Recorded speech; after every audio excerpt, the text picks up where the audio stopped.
ओम नमो भगवते वासुदेवाय। आप सभी का हिंदू धर्म की कथाएं चैनल में हार्दिक स्वागत है। आज हम सुनेंगे श्रीमद् भागवत महापुराण के प्रथम स्कंद का अध्याय 13 और आज की कथा है विदुर जी के उपदेश से धृतराष्ट्र और गांधारी वन में जाते हैं। इससे पहले की कथा में हमने सुना था युधिष्ठिर के पौत्र परीक्षित का जन्म हुआ था। तो आइए आज की कथा को शुरू करते हैं। सूत जी कहते हैं, विदुर जी तीर्थ यात्रा में महर्षि मैत्रेय से आत्मा का ज्ञान प्राप्त करके हस्तिनापुर लौट आए। उन्हें जो कुछ जानने की इच्छा थी वह पूर्ण हो गई थी। विदुर जी ने मैत्रेय ऋषि से जितने प्रश्न किए थे उनका उत्तर सुनने के पहले श्री कृष्ण में अनन्य भक्ति हो जाने के कारण वे उत्तर सुनने से उपराम हो गए। शौनक जी अपने चाचा विदुर जी को आया देखकर धर्मराज युधिष्ठिर, उनके चारों भाई धृतराष्ट्र, युयुत्सु, संजय, कृपाचार्य, कुंती, गांधारी, द्रौपदी, सुभद्रा, उत्तरा, कृपि तथा पांडव परिवार के अन्य सभी नर नारी और अपने पुत्रों सहित दूसरी स्त्रियां सब के सब बड़ी प्रसन्नता से मानो मृत शरीर में प्राण आ गया हो ऐसा अनुभव करते हुए उनकी अगवानी के लिए सामने गए। यथा योग्य आलिंगन और प्रणाम आदि के द्वारा सब उनसे मिले और विरह जनित उत्कंठा से कातर होकर सबने प्रेम के आंसू बहाए। युधिष्ठिर ने आसन पर बैठाकर उनका यथोचित सत्कार किया। जब वे भोजन एवं विश्राम करके सुखपूर्वक आसन पर बैठे थे तब युधिष्ठिर ने विनय से झुककर सबके सामने ही उनसे कहा। युधिष्ठिर ने कहा, चाचा जी, जैसे पक्षी अपने अंडों को पंखों की छाया के नीचे रखकर उन्हें सेते और बढ़ाते हैं, वैसे ही आपने अत्यंत वात्सल्य से अपने कर कमलों की छत्र छाया में हम लोगों को पाला और पोसा है। बार बार आपने हमें और हमारी माता को विषदान और लाक्षागृह के दाह आदि विपत्तियों से भी बचाया है। क्या आप कभी हम लोगों को भी याद करते रहे हैं? आपने पृथ्वी पर विचरण करते समय किस वृत्ति से जीवन निर्वाह किया? आपने पृथ्वी तल पर किन किन तीर्थों और मुख्य क्षेत्रों का सेवन किया? प्रभु, आप जैसे भगवान के प्यारे भक्त स्वयं ही तीर्थ स्वरूप होते हैं। आप लोग अपने हृदय में विराजमान भगवान के द्वारा तीर्थों को भी महातीर्थ बनाते हुए विचरण करते हैं। चाचा जी, आप तीर्थ यात्रा करते हुए द्वारका भी अवश्य ही गए होंगे। वहाँ हमारे सुहृद एवं भाई बंधु यादव लोग, जिनके एकमात्र आराध्य देव श्री कृष्ण हैं, अपनी नगरी में सुख से तो है ना? आपने यदि जाकर देखा नहीं होगा तो सुना तो अवश्य ही होगा। युधिष्ठिर के इस प्रकार पूछने पर विदुर जी ने तीर्थों और यदुवंशियों के संबंध में जो कुछ देखा, सुना और अनुभव किया था सब क्रम से बतला दिया। केवल यदुवंश के विनाश की बात नहीं कही। करुणा हृदय विदुर जी पांडवों को दुखी नहीं देख सकते थे, इसीलिए उन्होंने यह अप्रिय एवं अनसहन घटना पांडवों को नहीं सुनाई, क्योंकि वह तो स्वयं ही प्रकट होने वाली थी। पांडव विदुर जी का देवता के समान सेवा सत्कार करते थे। वे कुछ दिनों तक अपने बड़े भाई धृतराष्ट्र की कल्याण कामना से सब लोगों को प्रसन्न करते हुए सुखपूर्वक हस्तिनापुर ही रहे। विदुर जी तो साक्षात धर्मराज थे। मांडव्य ऋषि के शाप से ही 100 वर्ष के लिए शूद्र बन गए थे। इतने दिनों तक यमराज के पद पर अर्यमा थे और वही गोपियों को उचित दंड देते थे। राज्य प्राप्त हो जाने पर अपने लोकपालों सरीखे भाइयों के साथ राजा युधिष्ठिर वंशधर परीक्षित को देखकर अपनी अतुल संपत्ति से आनंदित रहने लगे। इस प्रकार पांडव गृहस्थ के काम धंधों में रम गए और उन्हीं के पीछे एक प्रकार से यह बात भूल गए कि अनजाने में ही हमारा जीवन मृत्यु की ओर जा रहा है।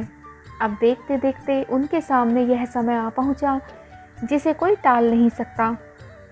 परंतु विदुर जी ने काल की गति जानकर अपने बड़े भाई धृतराष्ट्र से कहा, महाराज देखिए, अब बड़ा भयंकर समय आ गया है। झटपट यहाँ से निकल चलिए। हम यहाँ लोगों के सिर पर वह सर्वसमर्थ काल मंडराने लगा है जिसके टालने का कहीं भी कोई उपाय नहीं है। काल के वशीभूत होकर जीव का अपने प्रियतम प्राणों से भी बात में वियोग हो जाता है। फिर धन जन आदि दूसरी वस्तुओं की तो बात ही क्या है। आपके चाचा, ताऊ, भाई, सगे संबंधी और पुत्र सभी मारे गए। आपकी उम्र भी ढल चुकी है, शरीर बुढ़ापे का शिकार हो गया है। आप पराए घर में पड़े हुए हैं। ओह, इस प्राणी को जीवित रहने की कितनी प्रबल इच्छा होती है। इसी के कारण तो आप भीष्म का दिया हुआ टुकड़ा खाकर कुत्ते का सा जीवन बिता रहे हैं, जिनको आपने आग में जलाने की चेष्टा की, विष देकर मार डालना चाहा, भरी सभा में जिनकी विवाहिता पत्नी को अपमानित किया, जिनकी भूमि और घर छीन लिए गए, धन भी छीन लिए गए, उन्हीं के आश्रय से चले हुए प्राणों को रखने में क्या गौरव है। आपके अज्ञान की हद हो गई कि अब भी आप जीना चाहते हैं, परंतु आपके चाहने से क्या होगा। पुराने वस्त्र की तरह बुढ़ापे से गला हुआ आपका शरीर आपके न चाहने पर भी क्षीण हुआ जा रहा है। अब इस शरीर से आपका कोई स्वार्थ सधने वाला नहीं है। इसमें फंसिए मत, इसकी ममता का बंधन काट डालिए। जो संसार के संबंधियों से अलग रहकर उनके अनजान में अपने शरीर का त्याग करता है, वही धीर कहा जाता है। चाहे अपनी समझ से या फिर दूसरों के समझाने से, जो इस संसार को दुख रूप समझकर उससे विरक्त हो जाता है और अपने अंतःकरण को वश में करके हृदय में भगवान को धारण कर संन्यास के लिए घर से निकल पड़ता है, वही उत्तम मनुष्य है। इसके आगे जो समय आने वाला है वह प्राय मनुष्यों के गुणों को घटाने वाला होगा। इसलिए आप अपने कुटुंबियों से छिपकर उत्तराखंड में चले जाइए। जब छोटे भाई विदुर ने अंधे राजा धृतराष्ट्र को इस प्रकार समझाया, तब उनकी प्रजा के नेत्र खुल गए। वे भाई बंधुओं के सुदृढ़ स्नेह पाशों को काटकर अपने छोटे भाई विदुर के दिखलाए हुए मार्ग से निकल पड़े। जब परम पतिव्रता सुबल नंदिनी गांधारी ने देखा कि मेरे पति तो उस हिमालय की यात्रा कर रहे हैं जो सन्यासियों को वैसा ही सुख देता है जैसा वीर पुरुषों को लड़ाई के मैदान में अपने शत्रु के द्वारा किए हुए न्यायोचित प्रहार से होता है, तब वे भी उनके पीछे पीछे चल पड़ी। अजातशत्रु युधिष्ठिर ने प्रातःकाल संध्या वंदन तथा अग्निहोत्र करके ब्राह्मणों को नमस्कार किया और उन्हें तिल, गो, भूमि और स्वर्ण का दान दिया। इसके बाद जब वे गुरुजनों की चरण वंदना के लिए राजमहलों में गए, तब उन्हें धृतराष्ट्र, विदुर तथा गांधारी के दर्शन नहीं हुए। युधिष्ठिर ने उद्विग्न चित्त होकर वहीं बैठे हुए संशय से पूछा, संजय, मेरे वे वृद्ध और नेत्रहीन पिता धृतराष्ट्र कहाँ हैं? पुत्र शोक से पीड़ित दुखिया माता गांधारी और मेरे परम हितैषी चाचा विदुर जी कहाँ चले गए? ताऊ जी अपने पुत्रों और बंधु बांधवों के मारे जाने से दुखी थे। मैं बड़ा मंदबुद्धि हूँ, कहाँ मुझसे किसी अपराध की आशंका करके वे माता गांधारी सहित गंगा जी में तो नहीं कूद पड़े। जब हमारे पिता पांडु की मृत्यु हो गई थी और हम लोग नन्हे मुन्ने बच्चे थे, तब इन्हीं दोनों चाचाओं ने बड़े बड़े दुखों से हमें बचाया था। वे हम पर बड़ा ही प्रेम रखते थे। हाय, वे यहाँ से कहाँ चले गए? सूत जी कहते हैं, संजय अपने स्वामी धृतराष्ट्र को न पाकर कृपा और स्नेह की विकलता से अत्यंत पीड़ित और विरह आतुर हो रहे थे। वे युधिष्ठिर को कुछ उत्तर न दे सके। फिर धीरे धीरे बुद्धि के द्वारा उन्होंने अपने चित्त को स्थिर किया, हाथों से आंखों के आंसू पोंछे और अपने स्वामी धृतराष्ट्र के चरणों का स्मरण करते हुए युधिष्ठिर से कहा। संजय बोले, कुलनंदन, मुझे आपके दोनों चाचा और गांधारी के बारे में कुछ भी नहीं पता है। महाबाहो, मुझे तो उन महात्माओं ने ठग लिया। संजय इस प्रकार कह ही रहे थे कि तुम्बुरु के साथ देवर्षि नारद जी वहाँ पहुँचे। महाराज युधिष्ठिर ने भाइयों सहित उठकर उन्हें प्रणाम किया और उनका सम्मान करते हुए बोले। युधिष्ठिर ने कहा, भगवान, मुझे अपने दोनों चाचाओं का पता नहीं लग रहा है। न जाने वे दोनों और पुत्र शोक से व्याकुल तपस्विनी माता गांधारी यहाँ से कहाँ चले गए। भगवान, अपार समुद्र में कर्णधार के समान आप ही हमारे पारदर्शक हैं। तब भगवान के परम भक्त भगवान म्यदेव ऋषि नारद ने कहा, धर्मराज, तुम किसी के लिए शोक मत करो, क्योंकि यह सारा जगत ईश्वर के वश में है। सारे लोक और लोकपाल विवश होकर ईश्वर की ही आज्ञा का पालन कर रहे हैं। वहाँ एक प्राणी को दूसरे से मिलाता है और वही उन्हें अलग करता है। जैसे बैल बड़ी रस्सी में बंधे और छोटी रस्सी से नथे रहकर अपने स्वामी का भार ढोते हैं, उसी प्रकार मनुष्य भी वर्णाश्रम आदि अनेक प्रकार के नामों से वेद रूप रस्सी में बंधकर ईश्वर की ही आज्ञा का अनुसरण करते हैं। जैसे संसार में खिलाड़ी की इच्छा से ही खिलौनों का संयोग और वियोग होता है, वैसे ही भगवान की इच्छा से ही मनुष्यों का मिलना बिछुड़ना होता है। तुम लोगों को जीव रूप से नित्य मानो या देह रूप से अनित्य अथवा जड़ रूप से अनित्य और चेतन रूप से नित्य, अथवा शुद्ध ब्रह्म रूप में नित्य अनित्य कुछ भी न मानो। किसी भी अवस्था में मोहजन्य आसक्ति के अतिरिक्त वे शोक करने योग्य नहीं हैं। इसलिए धर्मराज, ये दीन दुखी चाचा चाची असहाय अवस्था में मेरे बिना कैसे रहेंगे।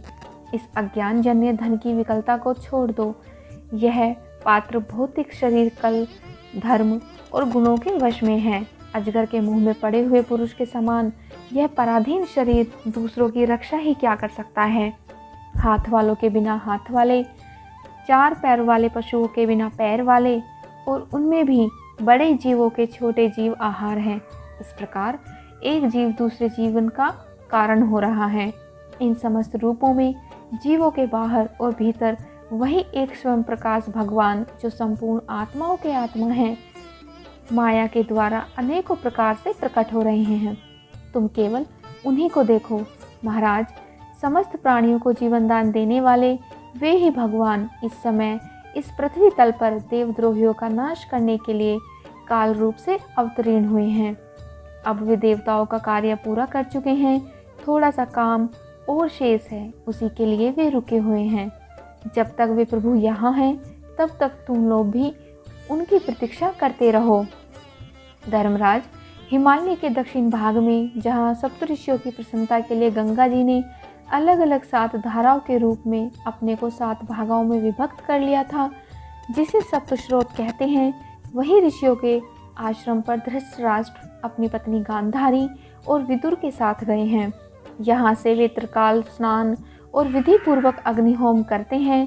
अब उनके चित्त में किसी प्रकार की कामना नहीं है। वे केवल जल पीकर शांत चित्त से निवास करते हैं। आसन जीतकर प्राणों को वश में करके उन्होंने अपनी 6 इंद्रियों को विषयों से लौटा दिया है। भगवान की धारणा से उनके तमोगुण, रजोगुण और सत्वगुण के मल नष्ट हो चुके हैं। उन्होंने अहंकार को बुद्धि के साथ जोड़कर और उस क्षेत्रज आत्मा में लीन करके उसे भी महाकाश में घटाकाश के समान सर्वाधिष्ठान ब्रह्मा में एक कर दिया है।